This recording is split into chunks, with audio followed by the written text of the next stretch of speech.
This is an RPG-A-Day response from the Casting Shadows blog and channel.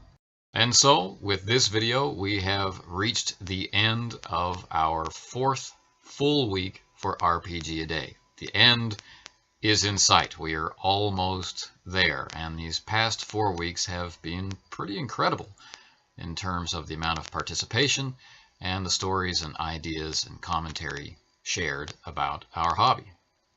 But what day is today? Today is August 28th, and the question for today is about the works that have inspired us and have become so important to us that I guess they're a foundational aspect of our gaming, or maybe even who we are as people. And when we meet people who haven't read those books or seen those movies, we are surprised. You haven't read this? That kind of thing. And I've got a couple that I want to share. Now, I've mentioned in earlier videos that I grew up reading the pulps. You know, I read the Lone Ranger novelizations or novels. And I read the early Shadow pulps and Doc Savage pulps. I read these things, and I knew even at the time that other kids weren't reading them. So when I've met people who haven't read Justice Incorporated, for example, or haven't read about Richard Wentworth, the Spider, Master of Men, or who knows that Lamont Cranston isn't really the Shadow and stuff like this, I'm not surprised. It's not the kind of thing that this question is really getting at. I'm talking about stuff that's really common, really important. Everybody who reads it likes it, kind of stuff, or everyone who sees it in your game group loves it, but you haven't encountered it? How shocking is that? Now, I have noticed as I've grown older and as the diversity of ages within the groups that I play expands, that this has grown more common. The things that were easy for me to read in the 80s are kind of obscure now, or only available in unusual formats or whatever. But there are some things which persist. Star Wars, for example. I have yet to game with anyone, I think, who has never seen Star Wars. So that's something. Or at least a Star Wars movie. But when I started out gaming, we had all read Elric. Or if we hadn't read Elric, we were about to. We'd all read The Lord of the Rings. And many of us had tried, and most of us were successful, reading about Thomas Covenant, White Gold Wielder. These series were phenomenally important and exciting. But now I would be really surprised if I met someone who had read the Covenant books who wasn't my age. And I'd be surprised if someone had encountered Elric in novelization form, single book form, and had read very many of them.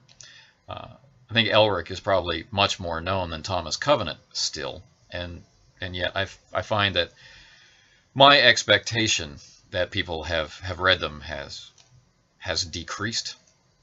Another one that was really important, but not for as long, kind of faded out of view in the circles of friends that I have, was the Fionavar Tapestry by Guy Gavriel Kay. This is another really important one that swept through my groups. Wow, this is so powerful. And if our games could be like this, it was that kind of stuff. It wasn't that we wanted to emulate the stories, but the characterizations, the relationships, and the way that the world drew so heavily upon familiar symbolism, yet made it its own thing, a layer of meaning. So moving in those directions, using the fiction, using the film as inspirations and as the ties that bind the group together, the group identity. We are the people who read and like this stuff. There are a lot of books that I don't want to see fade from sight. I want people to keep reading Elric, particularly those who really enjoy heroic fiction. I feel need to be exposed to a character like Elric, to see the heroic turned on its head in that way and see the tragedy play out. I think that it would be a shame if a book or a series as powerful as the Fionnavar Tapestry were to be forgotten in the wake of Kay's later works. I think that reading Umberto Eco, reading Foucault's Pendulum, for example, reading The Name of the Rose, these are important pieces of education and also just pure enjoyment.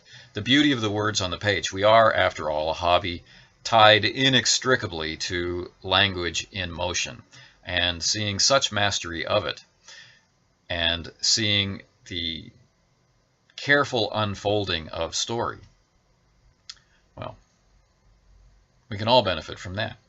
Even those of us who don't prize story very highly in role-playing, we can benefit from that. I feel a touch of sadness for those born now whose first Stephen King novel might be such a pale shadow of what he was capable of when he was young and full of fire. And we were young and more impressionable. So, what actual works would I be surprised that a gamer hadn't seen?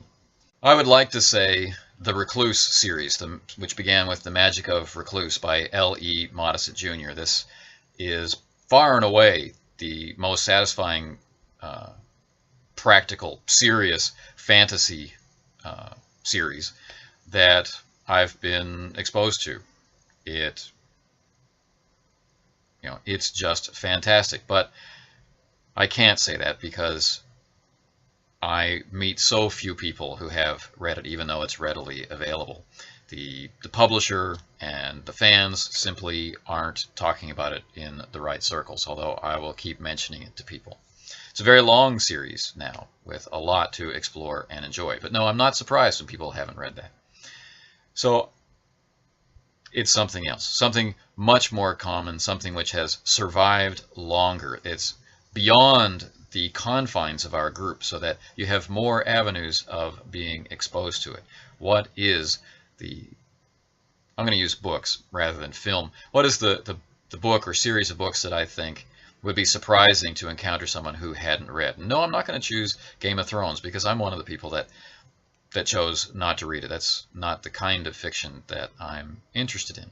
So what is my answer? It was difficult for me to choose in the end, which is why I'm kind of dancing around the question a little bit. I gave hints earlier when I talked about Umberto Eco and when I talked about Stephen King.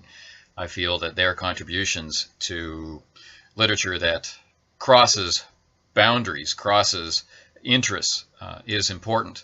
And I would be surprised if I met someone who hadn't read at least part of The Dark Tower, who hadn't read The Stand. I'd be surprised if I met someone who hadn't read Foucault's Pendulum.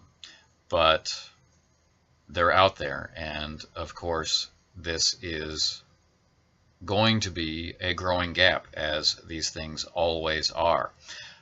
So much fiction is produced over the course of a year.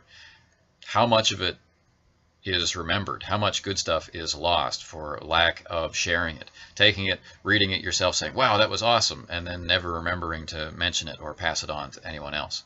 That, I guess, is a fear. And when you do something like look in the back of the Advanced Dungeons & Dragons Dungeon Master's Guide to see Appendix N and recognize how little of this stuff is still being reprinted, that you have to go to specialty stores.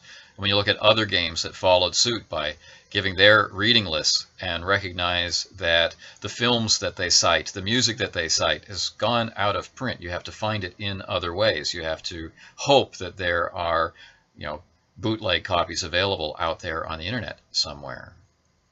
This is an interesting thing, and if we hope for our hobby to continue to make sense, and for the games that we love to be able to span the ages, so that someone can pick up a very, very, very 80s or 90s inflected game, and that the reference material cited inside it can be available and make sense to some teenager 20, 30, 40 years from now.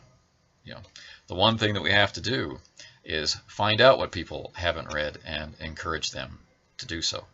So that's my long answer for such a short question for day 28. See you tomorrow. Would you like to see more responses? Do a quick search for #RPGaDay.